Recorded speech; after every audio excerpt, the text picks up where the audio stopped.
জয়গুরু, সুপ্রভাত, হরি ওম। ওম অখণ্ড সংহিতা বা অখণ্ড মণ্ডলেশ্বর শ্রী শ্রীমৎ স্বামী স্বরূপানন্দ পরমহংসদেবের অমৃতময় উপদেশবাণী প্রথম খণ্ড। ভগবান শক্তের ভক্ত। মফস্বল হইতে একজন ভক্ত যুবক আসিলেন। শ্রী শ্রী বাবামণি তাহাকে জিজ্ঞাসা করিলেন, সাধন ভোজন কেমন চলছে রে? যুবক, আপনার আশীর্বাদে চলছে একরকম ভালোই। মন প্রাণ দিয়ে সাধন করবি। সাধন ভজনহীন জীবনই বৃথা।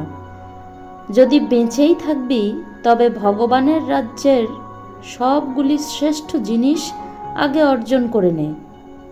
শান্তি হচ্ছে ভগবানের সর্বশ্রেষ্ঠ দান, সেইটি আগে তাঁর কাছ থেকে আদায় করে নে।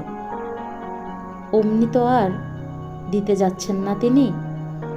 তুই যখন কেড়ে আদায় করবার চেষ্টা করবি, দেখতে পাবি নিজে সেধে এসে তিনি দিচ্ছেন। রামপ্রসাদ বলেছেন, আয় মা সাধন সমরে, দেখি মা হারে কি ছেলে হারে। শক্তের ভক্ত কিনা? তিনি শক্তিমানকে ভালোবাসেন, তাই শক্তিমানকেই সব দেন। তেজ দেন, বল দেন, কীর্তি দেন, সৌভাগ্য দেন। এ যেন তেলা মাথায় তেল দেওয়া। দুর্বলকেও তিনি দিতে চান, কিন্তু দুর্বল যে নিতে জানে না, নিতে পারে না। নানাত্মা বলহীনন লভ্য।